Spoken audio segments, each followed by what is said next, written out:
Start करें? तो हम आज स्टार्ट करने वाले हैं नाभिक की सेकंड क्लास। ठीक है, तो क्या था, इसके कुछ पॉइंट्स हमने देख लिए थे, अब नेक्स्ट पॉइंट देखेंगे। तो मैंने कहां तक करा दिया था, मैंने नाभिक के प्रकार तक करा दिया था, राइट। अब नाभिक कैसे बना, क्यों बना, ठीक है, और किसकी वजह से बना, तो वो हम समझने वाले हैं। इसका मीन्स नाभिक का जो मेन स्ट्रक्चर है वो अब हम सीखने वाले हैं। ठीक है, नाभिक का मेन स्ट्रक्चर जो होता है, कैसे बनता है कैसे नहीं बनता, तो वो हम सीखने वाले हैं। तो इसका मीन्स हम करने वाले हैं यहाँ पे नाभिक की संरचना। क्या करने वाले हैं? नाभिक की संरचना। तो नाभिक की संरचना देखनी है, बात तो समझ में आ रही है? नाभिक की संरचना, संरचना, बात समझ आ रही है? नाभिक की संरचना का मीन्स नाभिक कैसे बना होगा, कैसे कैसे बना होगा। अब नाभिक की संरचना पढ़ने से पहले हम एक बल को समझेंगे, वो होता है नाभिकीय बल। बात समझ आ रही है? नाभिकीय बल मतलब भी पता चल रहा है, देखो नाभिकीय मीन्स नाभिक और बल का मीन्स बल। जो नाभिक में बल लगता होगा उसे नाभिकीय बल कहते होंगे। जैसे वैद्युत बल, नाम से क्लियर है, वैद्युत का मीन्स आवेश और बल का मीन्स बल। जो आवेशों के बीच लगता होगा उसे भी क्या बोलते हैं? वैद्युत बल। तो इसी तरह से हम पढ़ने वाले, पहले इससे पहले हम समझेंगे नाभिकीय बल। ठीक है, और ध्यान रखना ये चैप्टर बड़े इजी हैं, और आप जो 3 से 4 चैप्टर ये है इन्हें एक साथ पढ़ना। नाभिकीय नाभिकीय बल, ध्यान रखना किसे किसे एक साथ पढ़ना है आपको। आपको डी एंड एफ ब्लॉक वाला, परमाणु वाला, नाभिक वाला, इन तीनों चैप्टर को क्या करना है, एक साथ पढ़ना है। क्योंकि अगर एक साथ पढ़ोगे तो ऐसा लगेगा नहीं दूसरा चैप्टर पढ़ रहे हो, ऐसा लगेगा एक ही चैप्टर पढ़ रहे हो। ठीक है, तो तीनों को एक साथ से अच्छे से करना है। और आप, मैं मानता हूं कि अगर अच्छे से मेहनत से करोगे तो 2 दिन में इस चैप्टर को आराम से कर सकते हो, कोई दिक्कत वाली बात नहीं। और तुम्हें पता, 2-2, 3-3 चैप्टर ऐसे हैं फिजिक्स में भी, केमिस्ट्री में भी, जो फेल भी हो रहा है, बिल्कुल फेल हो रहा है, उसे उम्मीद है कि मैं फेल हो जाऊंगा, उनको भी पढ़ के वो पास हो सकता है। ठीक है, मैं बताता भी रहूंगा, लास्ट में बताऊंगा मैं कि कौन से चैप्टर, अगर कोई बच्चा फेल हो रहा है तो इन चैप्टर को, ये टॉपिक पढ़ ले तो भी पास हो जाएगा।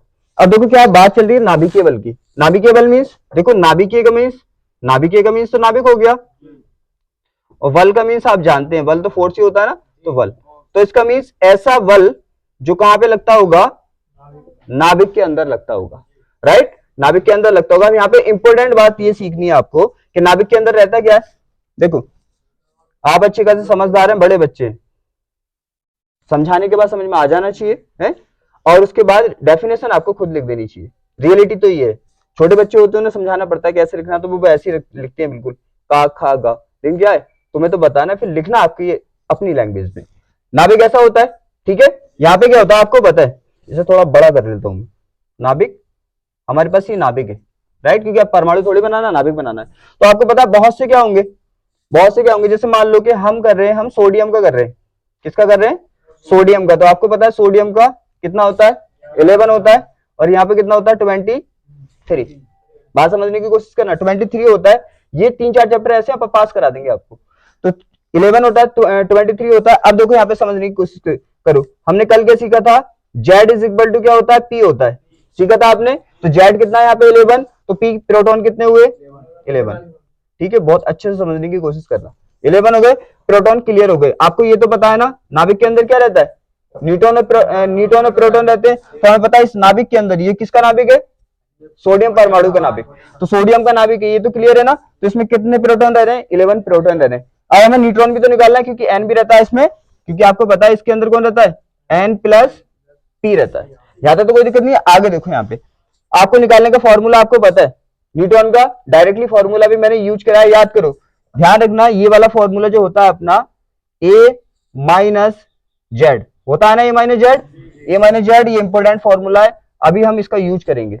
ए माइनस जेड, जहां पे भी हमें क्या होगा, न्यूटनों की संख्या निकालनी होगी, हम क्या करेंगे, ए माइनस जेड का यूज करने वाले। यहां तक तो कोई दिक्कत नहीं है ना। ए माइनस जेड कर लो, ए कितना है इसका, 23। आपको पता है ए कितना है, यहाँ पे देखो, यहाँ पे जेड कितना हो गया, जेड हमारा 11 हो गया, और ए कितना हो गया, ए 23 हो गया।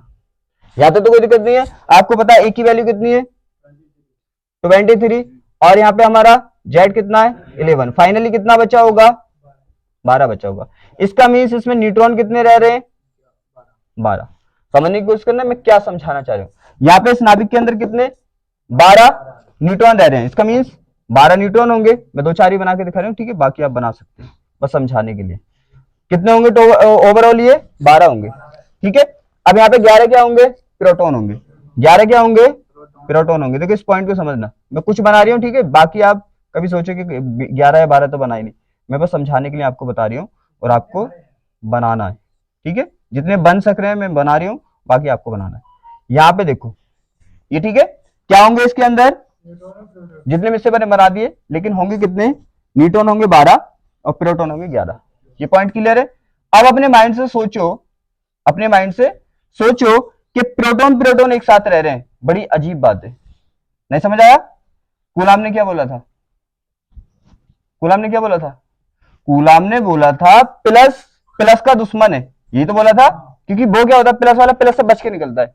जैसा ऐसा होता है, मान लो कोई किसी के बड़े बूढ़े, उन्होंने बोल दिया ये जो है तुम्हारी क्या है, नस्ली दुश्मन है, तो क्या होगा, उससे बच के निकलेगा। तो कूलाम ने यही बताया था, कूलाम ने बताया था कि प्रोटॉन तुम्हारे जन्मी दुश्मन है, प्लस वाले से ये बोला था दूसरा प्लस वाला तेरा क्या है, जन्मी दुश्मन है। निगेटिव से क्या बोला था, अगर दूसरा कोई निगेटिव है तो तेरा दुश्मन है। अब यहां पे देख के तुम्हें अजीब नहीं लग रहा, अजीब लग रहा होगा कि जो क्या, जो एक दूसरे के लिए तलवारें लेके घूम रहे हैं, आज साथ कैसे घूम रहे हैं, देखो है ये प्लस प्लस से भागता है ना, भागता। अब यहाँ पे देखो एक साथ घूम रहे हैं।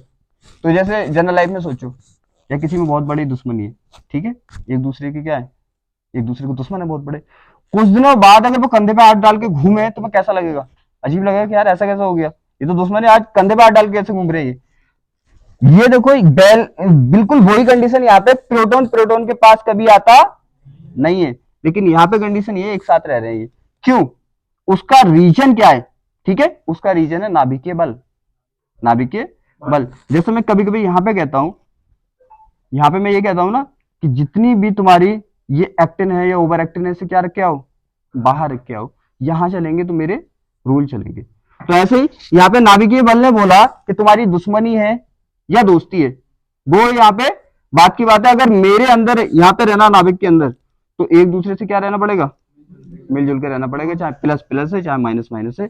यहाँ पे वो खत्म कर देता है कि यहाँ पे कोई भी ओवर एक्टिंग नहीं चलेगी। तो समझ में आया। तो यहाँ पे क्या होता है, इनके बीच सबके आकर्षण होता है, वरना मैं समझाता समझ नहीं आता। इसमें भी क्या हो रहा है, आकर्षण, इसके बीच क्या हो रहा है, आकर्षण। तो सीधी सी बात है, यहाँ पे कोई भी प्रतिकर्षण नहीं करेगा। ये एरिया किसका है, एरिया किसका है, नाभिक का एरिया है, नाभिक के बल काम कर रहा है। ये बोलता नहीं यहाँ पे कोई भी ओवर एक्टिंग नहीं चलेगी, मेरी बात चलेगी यहाँ पे। बात समझ आ गई, क्यों, हालांकि प्रोटॉन प्रोटॉन को क्या करता है, प्रतिकर्षण, लेकिन यहाँ पे क्या कर रहा है, आकर्षण कर रहा है। बात क्लियर है, किसकी वजह से कर रहा है, कूलाम ने तो इन्हें भड़का दिया था कि क्या करो, एक दूसरे प्रतिकर्षण करो, लेकिन नाभिक के बल ने बोला नहीं, जो दुश्मनी थी उसे छोड़ो, यहाँ पे सब क्या रहो, एक साथ प्यार से रहो। बात समझ आ गई, वरना और नहीं लगेगा कि प्रोटॉन प्रोटॉन भी एक साथ कैसे रहने लगे, तो वो नाभिकीय बल की वजह से रहते हैं। बात क्लियर, बात क्लियर, यहाँ तो कोई डाउट नहीं ना, एकदम समझ आ गया। अब होता क्या है, आपको पता है नाभिक का साइज बहुत छोटा होता है, जब क्या होता है प्रोटॉन प्रोटॉन दूर होता है, तो किसके नियम को फॉलो करते हैं।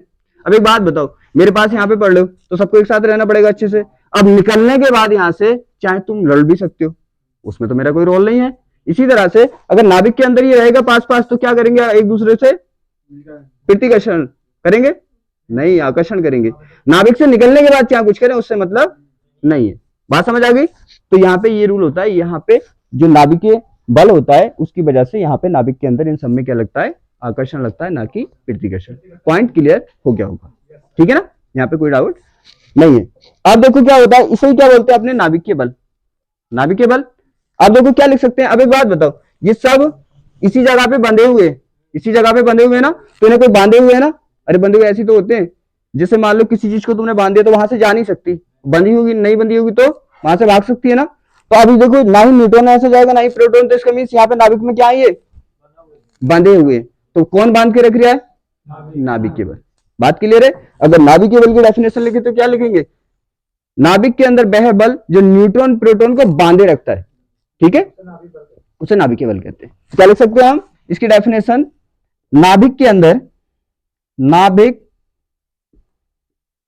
के अंदर अंदर वह बल, वह बल जो किसे किसे, न्यूट्रॉन, न्यूट्रॉन क्या, न्यूट्रॉन है, न्यूट्रॉन और क्या, प्रोटॉन को, न्यूट्रॉन और प्रोटॉन को क्या करता है, बांधे रखता है, बांधे बांधे रखता है, रखता है, क्या कहते हैं, उसे नाभिकीय बल कहते हैं, उसे नाभिकीय नाभिकीय बल कहते हैं, बल कहते हैं।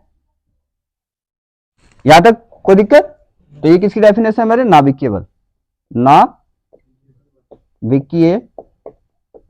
बल, ठीक है। लेकिन नाभिक से अगर निकल गई है तो प्रोटॉन प्रोटॉन फिर से प्रतिकर्षण करना स्टार्ट कर देंगे। यहां तक कोई दिक्कत नहीं है ना, नाभिकीय बल हमारा क्लियर हो गया। अब हम रिलेशन निकालेंगे, जो मैंने कराया था एक फ्लो चार्ट, कि यहाँ पे मैंने क्या कराया था, मैंने कराया था कि हम द्रव्यमान ऊर्जा में कोरिलेशन देखेंगे, रिलेशन क्या होता है, ठीक है। तो यहां तक समझ आ गया, कोई दिक्कत नहीं है ना। अब इसका रीजन ये होता है, प्रोटॉन जब दूर होते हैं ना तो प्रतिकर्षण करते हैं, और फिर और पास आते हैं, और पास आते हैं, और पास आते हैं। जब ये 3 से 4 फर्मी की दूरी पर आ जाते हैं तो क्या होता है, इनमें प्रतिकर्षण की जगह आकर्षण लगना स्टार्ट हो जाता है। क्यों? क्योंकि किसके एरिया में आ गए, अब ये नाभिक के एरिया में आ गए। बात क्लियर है ना।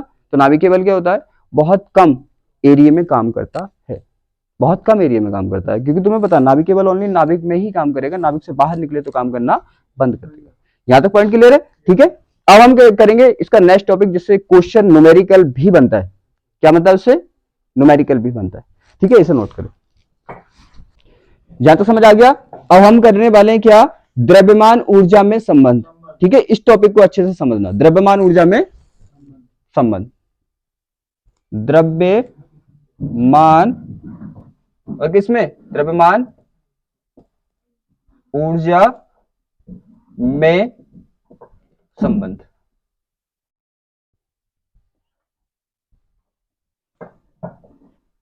ठीक है। अब ये करने वाले हैं, अब द्रव्यमान ऊर्जा में संबंध क्या होता है आप समझने वाले। आइंस्टीन ने इक्वेशन दिया था, याद है, आइंस्टीन ने क्या दिया था, एक इक्वेशन दिया था, याद करो। आइंस्टीन समीकरण क्या था हमारा, आइंस्टीन समीकरण था, आइंस्टीन आइंस्टीन समीकरण क्या था, आइंस्टीन समीकरण याद है, कुछ याद आ रहा है,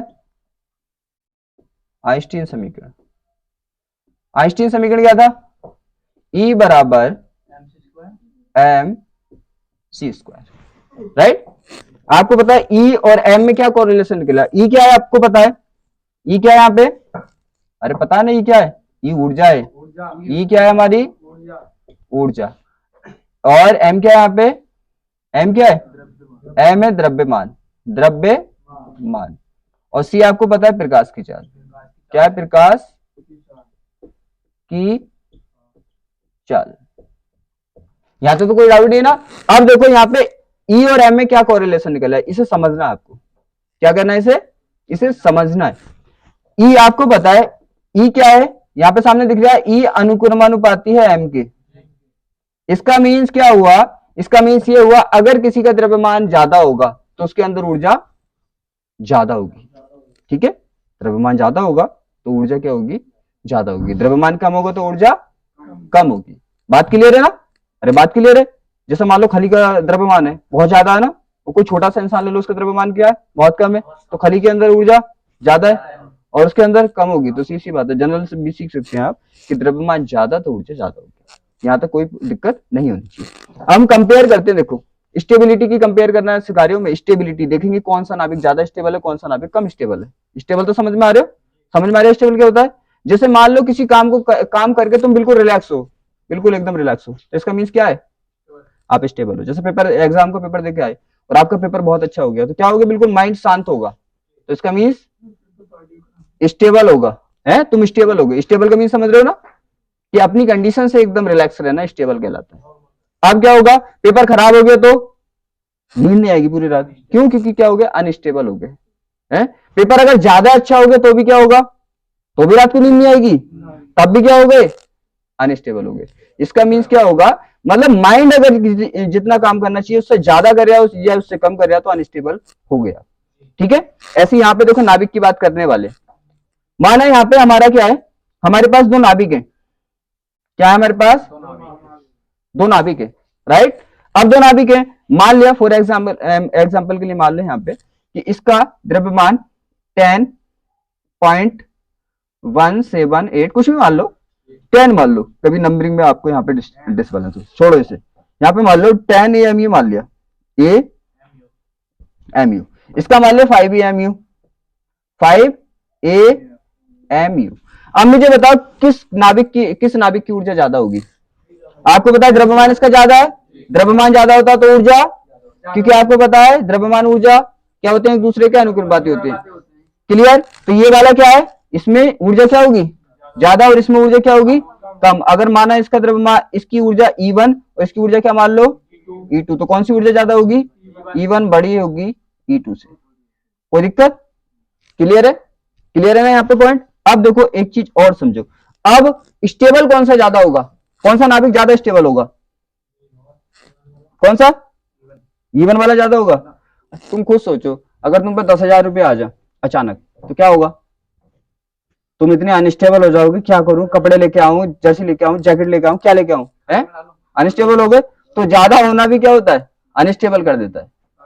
ठीक है, तो माइंड में आइडिया तो ताजमहल बनाने तक क्या आ सकते हैं तुम्हारे, लेकिन क्या है, अनस्टेबल हो कुल मिला के। बात समझ आ गई? तो क्या हो जाता है इससे, अनस्टेबल। अगर किसी के पास ज्यादा एनर्जी आ गई, अरे पैसे क्या है, पैसे एनर्जी तो देंगे तुम्हें, और आगे 10-20 लाख तो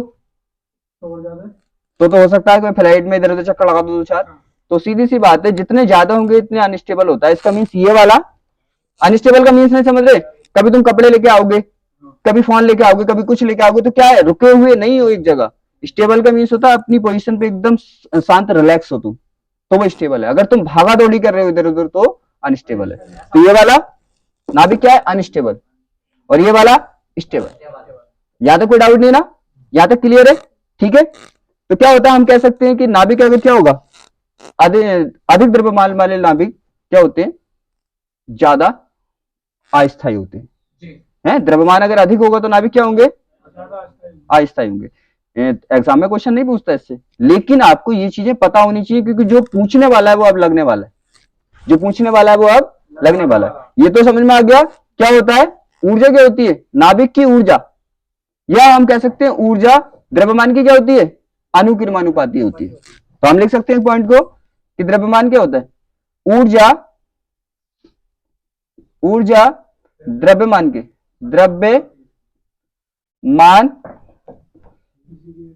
क्या होती है, अनुकिरमानुपाती होती है, अनुकिरमानुपाती होती है। कोई दिक्कत यहां तक? ठीक है, अब एग्जाम वाला क्वेश्चन हम पे पढ़ने वाले। ठीक है, ये समझना आपको बहुत जरूरी था कि द्रव्यमान और ऊर्जा में क्या कोरिलेशन होता है। समझ गया? द्रव्यमान ज्यादा तो ऊर्जा ज्यादा, द्रव्यमान कम तो ऊर्जा कम।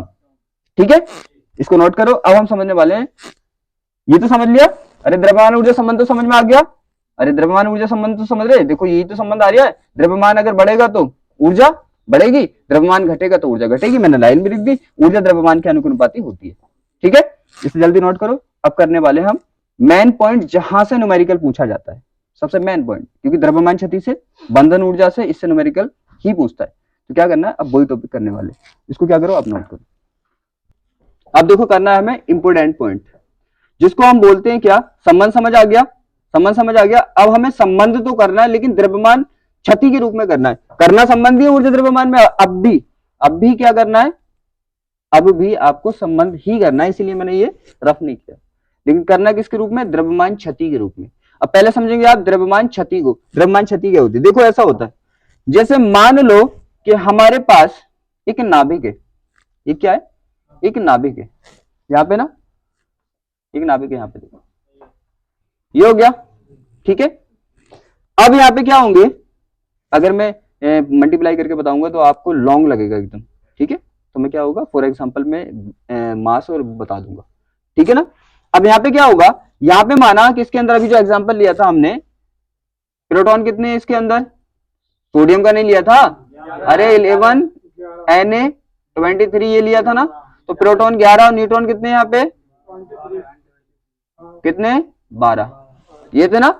अब देखो क्या है, द्रव्यमान क्षति। अब देखो होता क्या है, होता यह है कि अगर हम इन दोनों का द्रव्यमान देखें, इन दोनों का द्रव्यमान देखें, आप कैलकुलेशन करके निकाल भी सकते हैं, क्योंकि प्रोटॉन और न्यूट्रॉन सबके द्रव्यमान मैंने बताए। तो 11 से गुणा करेंगे प्रोटॉन के द्रव्यमान की, 12 से गुणा करेंगे इसके द्रव्यमान की, तो सीधी बात है कुछ वेट आएगा। कुछ वेट आएगा। मैं सिंपल नंबर्स में समझा रही हूँ क्योंकि पॉइंट में कोई थोड़ा टफ पड़ता है, वो जब न्यूमेरिकल करेंगे हम तो तब समझाऊंगा। फॉर एग्जांपल मान लो कि इसका वेट आ रहा है कितना, 1 पॉइंट कुछ होता है ना, क्योंकि पता है 1 पॉइंट कुछ इसका होता है, 1 पॉइंट कुछ इसका होता है। तो कितना हो गया, मान लिया मैंने 11 का 11 12 23 है, 23 के अप्रॉक्स थोड़ा ज्यादा जाएगा, तो 23 जाएगा, तो मैंने मान लिया कि 23.00 कुछ ऐसे मान लो 89, ठीक है, इतना मान लो, इतना एमयू है इनका टोटल द्रव्यमान। समझ में आया? क्योंकि ये होंगे तो 11 का आपको पता है प्रोटॉन का जो होता है कितना होता है, प्रोटॉन का 1.00 होता है ना, और न्यूट्रॉन का भी द्रव्यमान क्या होता है 1.00 एमयू होता है। तो मैंने क्या कर दिया, इस वाली क्वांटिटी बहुत छोटी आती है तो मैंने ऐसे लिख दिया, और यहाँ पे आपको पता है कितना आएगा 23.00 एमयू आएगा। बात क्लियर है? अब जब आप इससे नाभिक बनाएंगे, क्या बनाएंगे, नाभिक बनाएंगे, तो नाभिक का वेट आपकी नजर में कितना आना चाहिए, जितना इन दोनों का इतना आना चाहिए ना, लेकिन वो इससे कम आता है। क्या आता है, इससे कम आता है। बात समझ में आ रही है? क्या आता है, कम आता है। ठीक है, जैसे फॉर एग्जांपल आप समझ लो कि आप दीवार बना रहे हैं, ठीक है, तो आपने क्या हुआ, मसाला लेकर आए, सब चीज लेकर आए, क्या जितना लेकर आए क्या टोटल लगा दोगे, अरे कुछ इधर उधर बिखर जाता है ना। इसी तरह से यहाँ पे भी जो इनका द्रव्यमान है टोटल का टोटल नाभिक में नहीं लग पाता, कुछ इधर उधर बिखर जाता है। आपको पता भी है कि प्रोटॉन इलेक्ट्रॉन को कितने छोटे से उसमें आप क्या करते हैं, एकदम से प्रेस करके दबा के उसे बांधते हैं, तो क्या होगा, अगर दो ईंटों को भी या दो किसी चीजों को आप रगड़ के ज्यादा बांधे या रगड़ के पास करें तो क्या होता है, कुछ चीज टूट जाती है। अरे नहीं समझ में आया? कोई दो चीजें लें आप और ज्यादा पास लाके ज्यादा दबा के उसे क्या करें, पास करें, तो क्या होगा, कुछ टूट कर गिर जाता है उससे। तो ऐसे यहाँ पे जब न्यूट्रॉन प्रोटॉन को करते हैं ज्यादा पास में, हम नाभिक में बहुत छोटी जगह करते हैं, तो कुछ द्रव्यमान टूट टूट कर अलग हो जाता है, इसलिए द्रव्यमान कम आता है। कौन समझ आ गया क्यों आता है? यहाँ तो तुमको डाउट नहीं ना, ये तो जनरल लाइफ की भी बात है। आप देखना किसी भी चीज को लेकर ज्यादा पास प्रेस करके अगर रखोगे उसे, तो कुछ ना कुछ टूट टूट के उसको नीचे गिर जाएगा, तो इसका मीन्स कम हो जाएगा। तो यहाँ पे क्या आएगा, हमें पता है 23 से कम आएगा। कितना आएगा, 23 से कम आएगा। तो हमने माना 1 टूट गया, तो कितना आ गया, 22.0089 एमयू। कोई दिक्कत, कोई दिक्कत? तो क्या हुआ, नाभिक का द्रव्यमान होना कितना चाहिए था, जितना इन दोनों का द्रव्यमान है, लेकिन इससे नाभिक का द्रव्यमान क्या है, कम है। तो क्या हो गई, द्रव्यमान कम हो गया। और किसी चीज की कमी को या तो कमी कहते हैं, या हानि कहते हैं, या क्षति भी कहते हैं। क्षति का मीन्स क्या होता है, अरे क्षति का मीन्स लॉस ही तो होता है कि पैसों की हानि हो गई या पैसों की क्षति हो गई, तो क्या होता है, कमी। तो देखो क्या होगा, द्रव्यमान की क्या हुई यहाँ पे, कमी, तो इसे ही बोलते हैं द्रव्यमान की क्षति।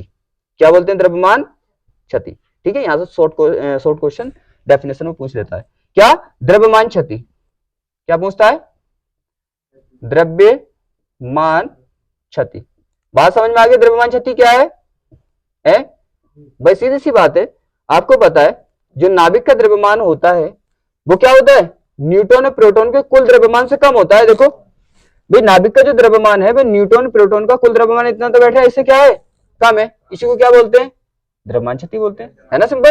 द्रव्यमान क्षति का मतलब तो निकाल लिया, द्रव्यमान का मीन्स तो द्रव्यमान, द्रव्यमान, ठीक है, और क्षति का मीन्स क्या हो गया, कमी। तो किसकी बात चल रही है, द्रव्यमान में कमी की बात चल रही है, द्रव्यमान में कमी हो रही है। और किसके द्रव्यमान में कमी हो रही है, आपको सामने प्रैक्टिकली है, नाभिक के द्रव्यमान में कमी हो रही है। ठीक है, तो हम क्या लिख सकते हैं डेफिनेशन, मैंने बोला आप बड़े बच्चे हो, छोटे बच्चे नहीं हो, बात समझ के लिख तो खुद भी सकते हो। अगर बात समझ के आप हिंदी में भी उसके रिटर्न नहीं कर सकते तो मैं मानता हूं कि आप कुछ भी नहीं पढ़ ले। अरे बात समझ के अगर नहीं लिख सकते तो फिर क्या पढ़ लो, सीधी बात है।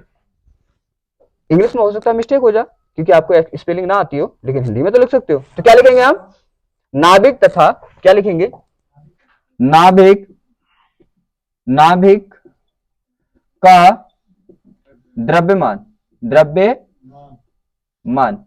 क्या होता है, नाभिक में उपस्थित, नाभिक, नाभिक में उपस्थित,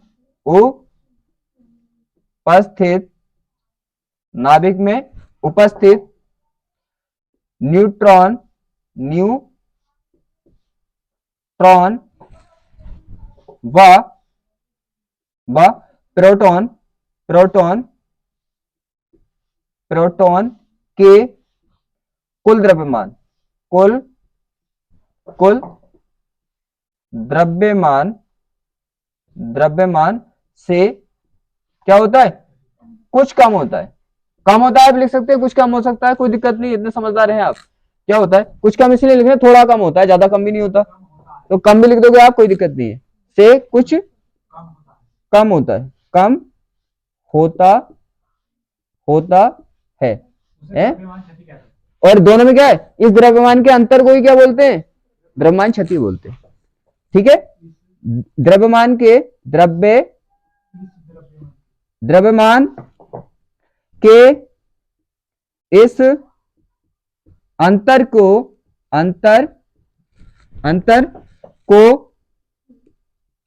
द्रव्यमान क्षति कहते हैं, क्षति कहते हैं। कोई डाउट?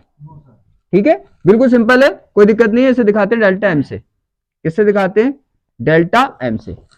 ठीक है ना, तो क्या मोस्टली क्वेश्चन कहां से पूछता है, डेल्टा एम वाले पूछता है। जैसे बंधन ऊर्जा पूछेगा, आप करने वाले हैं हम क्या, बंधन ऊर्जा। बात समझ आ गई? सीधी बात है, हमने वही लिखा है जो पढ़ा है, हमें दिख रहा है कि भाई नाभिक का जो द्रव्यमान है वो इसमें उपस्थित न्यूट्रॉन और प्रोटॉन के कुल द्रव्यमान से क्या है, कम है। ये देखा, हमने लिख दिया। और इन दोनों के अंतर को ही क्या बोलते हैं, द्रव्यमान क्षति बोलते हैं। अगर द्रव्यमान क्षति निकालनी है तो कैसे निकालेंगे, डेल्टा एम। डेल्टा एम में क्या करेंगे आप, डेल्टा एम में आप इसको इन दोनों को क्या करेंगे, लेस कर देंगे। तो क्या होगा, जो इनका टोटल द्रव्यमान होगा 23 पॉइंट कितना है, ये एग्जांपल के रूप में लिया मैंने, ठीक है, माइनस क्या कर देंगे आप, 22.0089। जब आप लेस करेंगे तो क्या होगा, आपके पास क्या बचेगा, 1 AMU। और 1 AMU क्या है, पहले तो आप समझो 1 AMU है क्या, दोनों के द्रव्यमान में अंतर, दोनों के द्रव्यमान में अंतर 1 AMU है ना, और इस अंतर को क्या बोल रहे हो आप, द्रव्यमान क्षति। अब शायद क्लियर हो गया होगा, ठीक है ना। ठीक है, द्रव्यमान क्षति का एक फॉर्मूला जो यूज करते हैं अपने कहां पे, इसकी बंधन ऊर्जा निकालने में। ठीक है, बंधन ऊर्जा जो ऊर्जा रिलेटिव इससे निकालते हैं ऊर्जा, ये द्रव्यमान क्षति निकालने के लिए वो यूज करने वाले हैं, तो वो आपको सीखना है। अब एक बात बताइए आप कि माना हमने, पहले से नोट कर लो है, फिर एकदम फॉर्मूला लिखा दूंगा, नोट करो। अब द्रव्यमान क्षति का क्या करना है हमें, द्रव्यमान क्षति का फॉर्मूला करना है। अब देखो यहाँ पे, ये तो क्लियर है ना, यहाँ तो कोई डाउट नहीं ना, तो ये छोटी सी डेफिनेशन पूछ लेता है। अब यहाँ पे जो अपना इंपोर्टेंट वाला फॉर्मूला, जिससे हम क्या निकालने वाले हैं, किसी की बंधन ऊर्जा निकालेंगे, वो फॉर्मूला अच्छे से समझ के करना है। देखो क्या होगा, हमने लिया क्या, MP, और हमने लिया MN। बताओ क्या है, मैंने कल भी कराया था, ये प्रोटॉन का द्रव्यमान, ये न्यूट्रॉन का द्रव्यमान, कल नहीं कराया था। ये क्या हो गया, प्रोटॉन का द्रव्यमान, प्रोटॉन का द्रव्यमान, ठीक है। और ये क्या अपना, ये हमारा न्यूट्रॉन का द्रव्यमान, न्यूट्रॉन का द्रव्यमान। यहां तक कोई डाउट? अब देखो निकालना कैसे, द्रव्यमान क्षति आएगी कितनी है।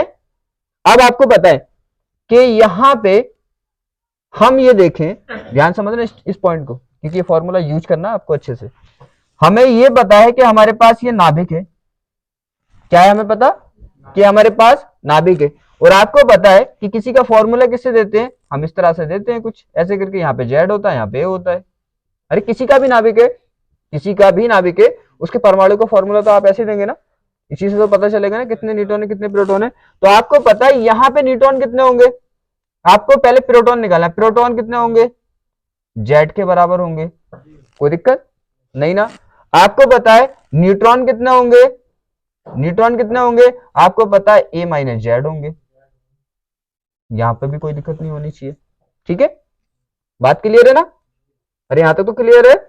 अब हम देखें कि इसमें क्या होंगे, भाई ये क्या है, ये तो है एक प्रोटॉन का द्रव्यमान, कितने का, एक प्रोटॉन का द्रव्यमान। और ये क्या है, एक न्यूट्रॉन का द्रव्यमान। बात समझ आ गई।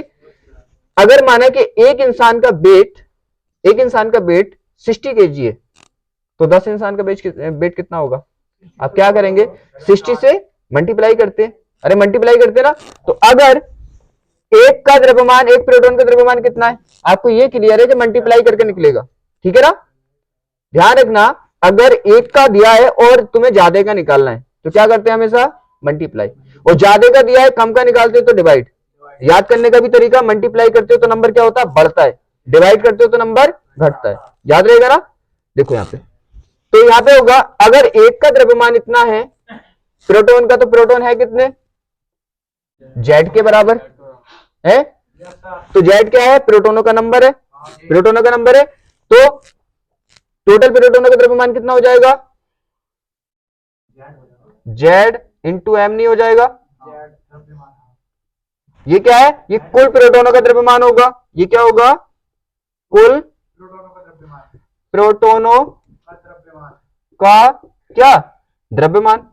कुल प्रोटोनों का द्रव्यमान भाई कितना आ गया हमारे पास, तुम्हारे पता है, नीचे को चलो, यहां पे हो गया कुल प्रोटोनों का द्रव्यमान कितना अपने पास आ गया जेड इंटू एम पी। कोई दिक्कत। अब इसी तरह से निकालना कुल न्यूट्रॉनों का, तो न्यूट्रॉनों की संख्या कितनी है अपने पास, ए माइनस जेड। तो क्या होगा, एक का ये है तो क्या होगा, हम लिखेंगे कुल, कुल किसका, कुल न्यूट्रॉनों का, न्यूट्रॉनों का क्या द्रव्यमान, क्या होगा, द्रव्यमान। कितना होगा भाई, न्यूट्रॉनों की संख्या क्या है आपको ये तो पता है ना। अरे एक प्रोटॉन का द्रव्यमान आपको पता है, जितनी संख्या है प्रोटॉन की इतने से गुणा कर दो। तो एक प्रोटॉन का द्रव्यमान ये था, प्रोटॉनों की संख्या कितनी थी, जेड, तो दोनों की मल्टीप्लाई कर दी। अब एक न्यूट्रॉन का द्रव्यमान कितना है, एम एन। तो न्यूट्रॉनों की संख्या कितनी है, ए माइनस जेड, तो इससे मल्टीप्लाई कर देंगे ना। तो हम क्या करेंगे, ए माइनस जेड, ठीक है, इससे मल्टीप्लाई किसकी कर देंगे, एम एन। यहां तक क्लियर है। तो ये कुल आ गया न्यूट्रॉन का, कुल प्रोटॉन का। अब आपको पता है नाभिक का द्रव्यमान क्या होगा, नाभिक का द्रव्यमान इससे कम नहीं होगा। अरे अभी तो प्रैक्टिकली करा हमने, तो नाभिक का द्रव्यमान इससे क्या होगा, कम होगा। तो इसका मीन्स क्या होगा, इसका मीन्स होगा इनके टोटल द्रव्यमान में से आप क्या करोगे, इनके टोटल द्रव्यमान में से नाभिक का द्रव्यमान लेस कर दोगे। तो इनका टोटल द्रव्यमान क्या होगा, अरे दोनों का क्या कर दोगे आप, जोड़ दोगे। तो कुल क्या लिखोगे, कुल न्यूट्रॉन और प्रोटॉन का द्रव्यमान, कुल न्यूट्रॉन न्यूट्रॉनों और व प्रोटोनों का द्रव्यमान, प्रोटोनों प्रोटोनों का द्रव्यमान।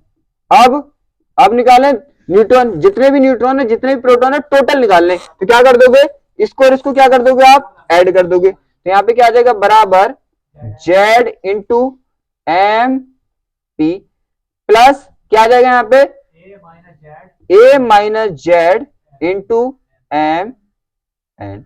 बात क्लियर है। इस फॉर्मूले को इसलिए अच्छे से करा रही हूं क्योंकि इस पे क्वेश्चन न्यूमेरिकल बनता है, तो रटना ना पड़े। बात समझ आ गई। तो ये क्या होगा, इसका मतलब ये हो गया इसके अंदर जितने भी प्रोटॉन है और इस नाभिक के अंदर जितने भी न्यूट्रॉन है उन सबका टोटल द्रव्यमान अगर आपको कभी निकालना है तो आप इस फॉर्मूले का यूज कर सकते हैं। क्लियर है, ये समझ आ गया। अब हम करेंगे नाभिक के द्रव्यमान की बात। किसकी, नाभिक के द्रव्यमान की। आप किसकी बात करने वाले हैं, नाभिक के द्रव्यमान की। अब देखो नाभिक का द्रव्यमान कितना मान लिया हमने, जैसे यहाँ पे प्रोटॉन का माना है हमने तो P लिख दिया और न्यूट्रॉन का माना N लिख दिया। अगर नाभिक का तो कैपिटल N से दिखा दिया हमने। ठीक है, क्या कर दिया हमने, नाभिक का द्रव्यमान कितना मान लिया हमने, कैपिटल N। अब हमारे पास नाभिक का द्रव्यमान, नाभिक का द्रव्यमान कितना मान लो, नाभिक का द्रव्यमान कितना मान लो, सी सी बात है, नाभिक का द्रव्यमान बराबर मान लिया हमने भैया m और कैपिटल N। दोनों में अंतर समझना, इसके माने न्यूट्रॉन का स्मॉल n माना है और इसका कैपिटल N माना है। अब द्रव्यमान क्षति कैसे निकालोगे आप, क्या करोगे आप, इनके टोटल द्रव्यमान में से नाभिक का द्रव्यमान आप घटा दोगे। प्रैक्टिकली मैंने इससे पहले समझाया भी था। तो क्या होगा, द्रव्यमान क्षति, द्रव्यमान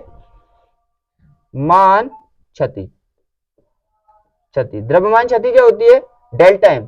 कैसे निकालोगे आप क्या करोगे, ये जो टोटल द्रव्यमान है न्यूट्रॉन प्रोटॉन का, इसमें से नाभिक का द्रव्यमान क्या करोगे, घटा दोगे। तो क्या आएगा, Z M P plus A minus Z M N minus क्या कर दोगे, नाभिक का द्रव्यमान एम एन। ये फॉर्मूला आपका कंप्लीट हो जाता है, ठीक है, ये फॉर्मूला कंप्लीट हो जाता है। अब इसे जल्दी नोट करो, यहां तो समझ आ गया, ठीक है। अब देखो क्या होगा, अब करेंगे हम बंधन ऊर्जा, बंधन ऊर्जा। रियल में अगर ऐसे लिखे हम इसकी, इसे नाभिक की बंधन ऊर्जा, तो इंटरेस्ट आएगा। देखो, और नाभिक की बंधन ऊर्जा, बंधन ऊर्जा।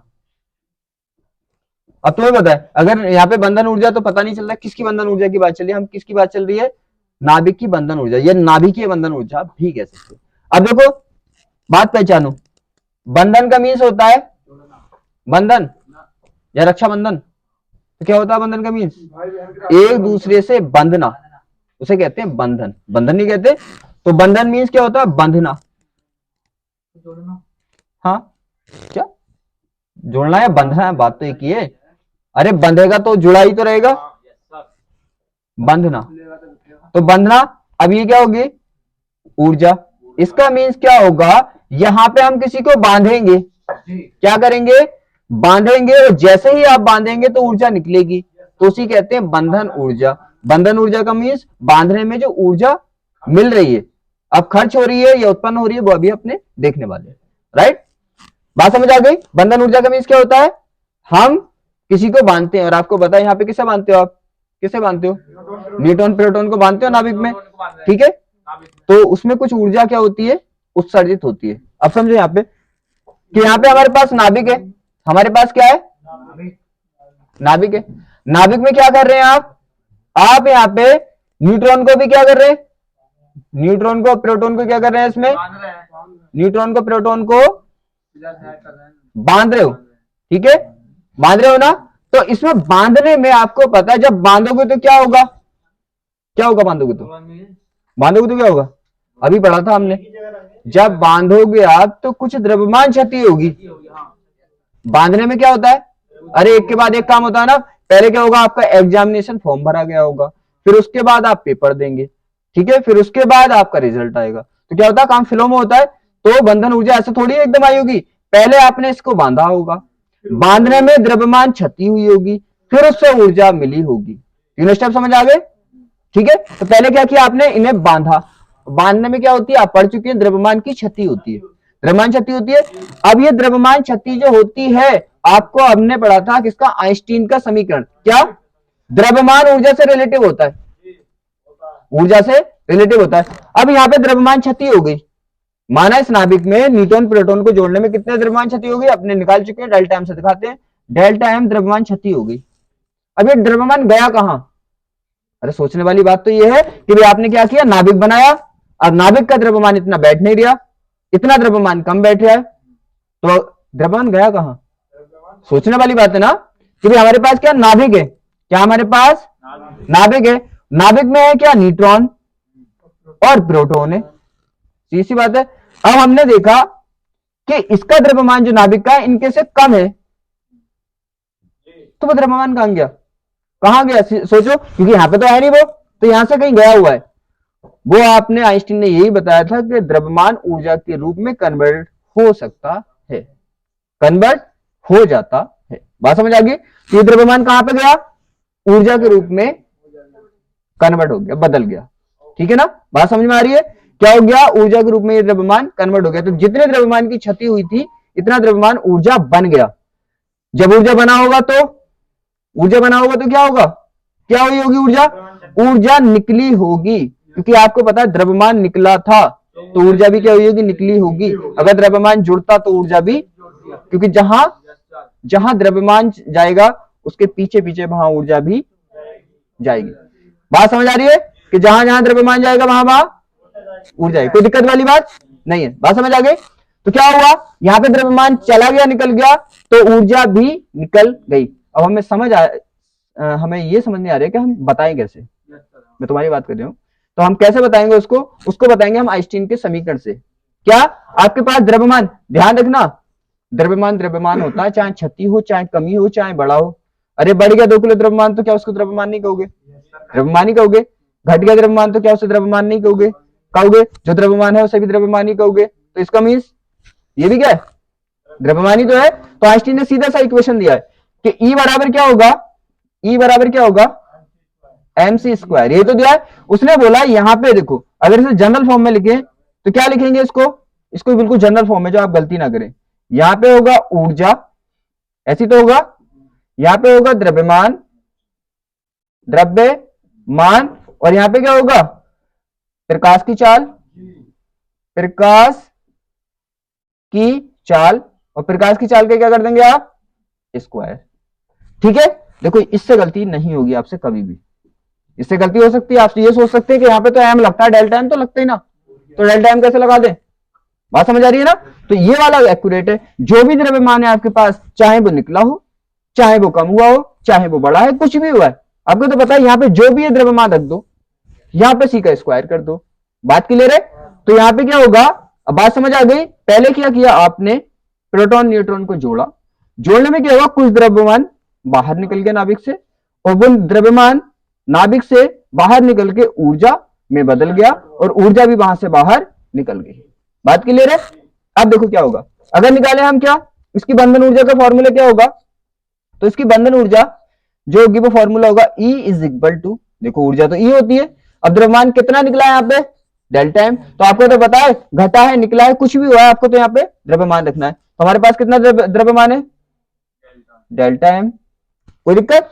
और यहाँ पे क्या करना है, हमें सी का स्क्वायर करना है, कोई दिक्कत, यहाँ पे कोई प्रॉब्लम नहीं है। अब यहाँ पे डिपेंड करता है कि यहाँ पे अगर आप किसमें लगाओगे, किसमें लगाओगे, द्रव्यमान का मान किसमें लगाओगे, एएमयू में, तो आएगा मिलियन इलेक्ट्रॉन वोल्ट में ऊर्जा का मान, और अगर लगाओगे आप केजी में तो आएगा ऊर्जा का मान जूल में। कोई दिक्कत है। यहाँ पे क्या होगा, एम का मान दो टाइप से लगा सकते हो आप, लिखा है भी है मैंने, एक टाइम में लिखा है एएमयू, एक एमयू में, ठीक है, और एक टाइम में लिखाया था किसमें, केजी में। केजी में अगर आप यहाँ पे लगाते हैं तो किसमें आएगा, ऊर्जा का मान जूल में डिफाइन होकर आएगा, और अगर आप एएमयू में लगाते हैं तो काय में आएगा, मिलियन इलेक्ट्रॉन वोल्ट में। कोई दिक्कत है यहाँ पे, क्यों, क्योंकि यहाँ पे आप इसका फॉर्मूला जो लिखेंगे वो दो टाइप से लिख सकते हैं, और मैं जब इसको न्यूमेरिकल करेंगे तो मैं बताऊंगा सीधी बात है कैसे जूल में और कैसे इसमें आती है। ठीक है, तो यहाँ पे आप क्या कर सकते हैं, इसका यूनिट जूल भी लिख सकते हैं और मिलियन इलेक्ट्रॉन वोल्ट भी लिख सकते हैं। ठीक है ना, इसे नोट करो। यहाँ तो समझ आ गया। आप देखो क्या करने वाले हैं, आप करेंगे इसकी डेफिनेशन को, बंधन ऊर्जा की। तो आपने क्या समझा, आपने समझा कि नाभिक में द्रव्यमान क्षति से क्या हो रही है, कुछ ऊर्जा उत्पन्न हो रही है, द्रव्यमान क्षति से क्या हो रही है, नाभिक के द्रव्यमान क्षति से जो ऊर्जा उत्पन्न हो रही है उसे क्या बोल रहे हैं आप, बंधन ऊर्जा बोल रहे हैं। ठीक है, क्यों, क्योंकि आपको पता है बांधने में द्रव्यमान क्षति हुई, और द्रव्यमान क्षति से ही क्या हुई, ऊर्जा उत्पन्न हुई, तो उसे बंधन ऊर्जा बोलेंगे। तो हम क्या लिख सकते हैं, नाभिक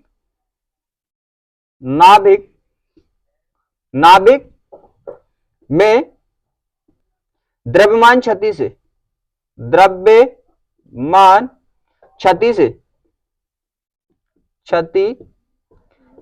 से जो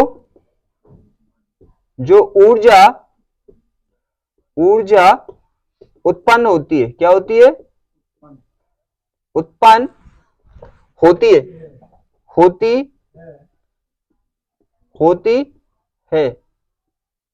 उसे क्या बोलते हैं, उसे नाभिक की बंधन ऊर्जा कहते हैं।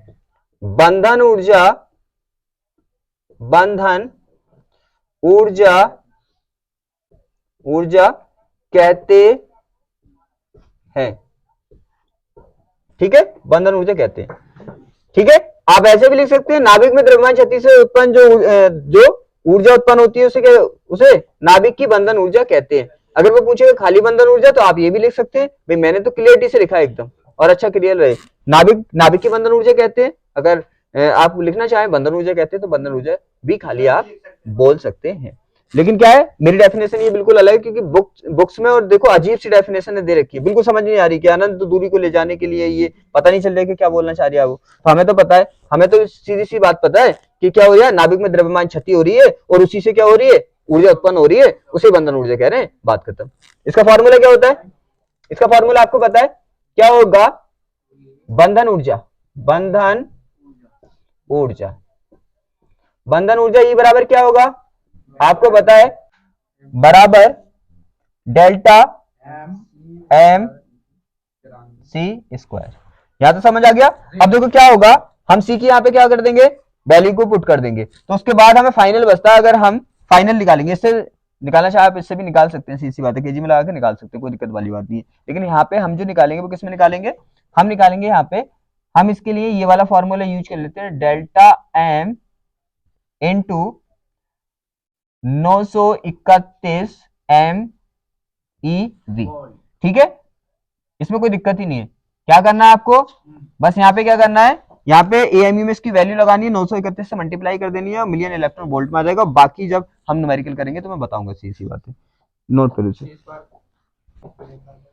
या तो समझ आ गया। अब हम पढ़ने वाले नेक्स्ट टॉपिक, नाभिकीय विखंडन। नाभिकीय विखंडन का मीन्स पहले समझ लो इसे, नाभिकीय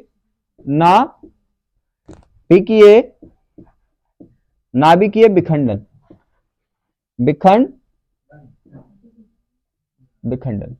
नाभिकीय मीन्स नाभिक, इसका मीन्स क्या है, नाभिक, और विखंडन का मीन्स होता है टूटना, टूटना। तो इसका मीन्स क्या होगा, इसमें हम नाभिक का टूटना पढ़ने वाले, नाभिक क्यों टूटेगा, कैसे टूटेगा। अब आपको पता है जब कोई नाभिक ज्यादा बड़ा होगा तो सीधी सी बात है, उसका वेट क्या होगा, द्रव्यमान क्या होगा, ज्यादा होगा। और सबसे पहले मैंने स्टेबिलिटी में समझा दिया था कि अगर द्रव्यमान ज्यादा होगा तो नाभिक वो ज्यादा स्थायी होगा। और क्या होता है, हर नाभिक या हर इंसान क्या चाहता है कि मैं रिलैक्स रहूं, एकदम स्थायी रहूं। तो वो क्या होगा, जब ज्यादा द्रव्यमान होने की वजह से, ज्यादा बड़ा होने की वजह से वो अस्थायी हो जाएगा, तो वो टूट कर क्या करेगा, छोटे छोटे नाभिक बना लेगा। ठीक है, और क्या हो जाएगा, वो स्टेबल हो जाएगा। बात समझ आ गई। द्रव्यमान की कंडीशन से मैंने समझाया था। आप ऐसे भी समझ सकते हैं कि मान लो कोई हमारा नाभिक है, ठीक है, और इसमें क्या है, न्यूट्रॉन और प्रोटॉन है। अब बड़ा नाभिक होगा तो न्यूट्रॉन प्रोटॉन क्या होंगे, ज्यादा होंगे। और इन्हें बांधे कौन रखता है, नाभिकीय बल बांधे रखता है। जब यहाँ पे न्यूट्रॉन प्रोटॉन की संख्या ज्यादा हो जाएगी तो नाभिकीय बल इन पर पकड़ नहीं बना पाएगा, और ये क्या होंगे, ये यहां से भाग जाएंगे। भागने का मतलब नाभिक टूट जाएगा। बात समझ आ गई। तो क्या होता है, नाभिकीय विखंडन में क्या होगा, बड़ा नाभिक क्या होगा, बड़ा नाभिक 2 में टूट जाए या 4 में टूट जाए वो बात अलग है, लेकिन क्या होगा, हल्के नाभिक, अरे इससे क्या होंगे, जो बनाएगा, इससे जो नए नाभिक बनेंगे वो इससे क्या होंगे, छोटे होंगे। छोटे होंगे तो क्या होंगे, इससे वेट में कम होंगे, क्योंकि मेन बात किसकी चल रही है, वेट की। क्योंकि वेट ज्यादा था तो अस्थायी था, वेट कम हो जाएगा तो स्थायी हो जाएगा। तो क्या होगा, हल्के बना लेगा। भारी वाला नाभिक क्या होगा, टूटकर हल्के नाभिक बना लेगा। और तुम्हें पता है जब कोई चीज टूटती है तो टूटकर 2 भी बन सकते हैं, 4 भी बन सकते हैं, कितने भी बन सकते हैं ना, 2 भी बन सकते हैं, 2 से ज्यादा भी बन सकते हैं। और क्या होंगे, हल्के ही हो जाएंगे। मार्कर को मैं तोड़कर 2 पार्ट्स कर दूं इसके, तो क्या होगा, दोनों पार्ट्स क्या होंगे, पहले वाले पूरे मार्कर से तो हल्के होंगे ना। तो बात समझ आ गई। हम डेफिनेशन लिखेंगे क्या, जब कोई कैसा नाभिक होगा, बड़ा या भारी नाभिक, जब कोई भारी नाभिक क्या करता है, जब कोई भारी नाभिक दो या दो से अधिक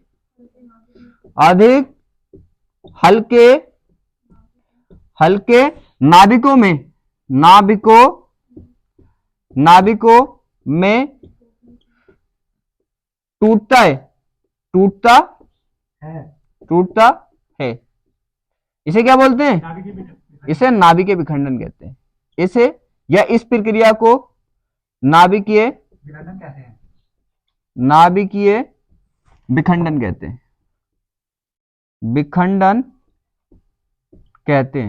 कहते हैं। यहां तक तो कोई डाउट नहीं ना, सिंपल सी बात है। भारी नाभिक होगा, टूट के क्या बना लेगा, हल्के हल्के नाभिक बना लेगा। इसे क्या बोल रहे हैं, नाभिकीय विखंडन बोले। अब इसका एग्जांपल अगर मांगे तो लिखना आपको, यूरेनियम 92-235, ठीक है। प्लस यहां पे करेंगे ON1।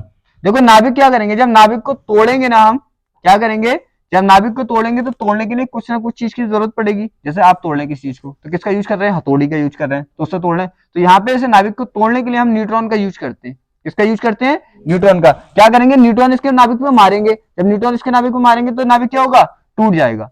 तो ये हो गया ON1।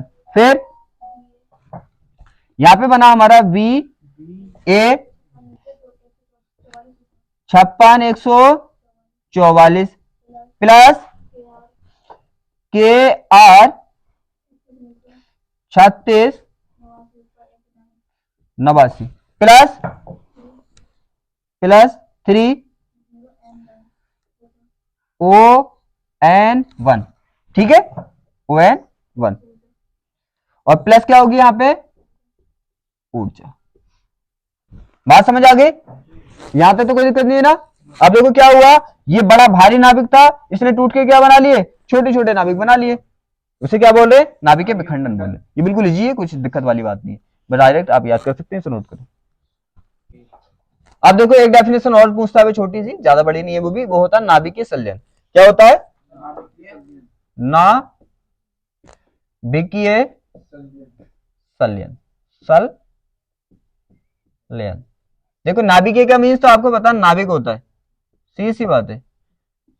और संलयन का मीन्स होता है जुड़ना, संगलन होता है ना, संगलन करना, संलयन करना, ठीक है। तो इसका मतलब होता है जुड़ना। क्या होता है, ये अजीब अजीब वर्ड होते हैं, लेकिन अपने क्या करेंगे, इसे सिंपल सिंपल वर्ड में इसका मीन्स निकाल लेंगे।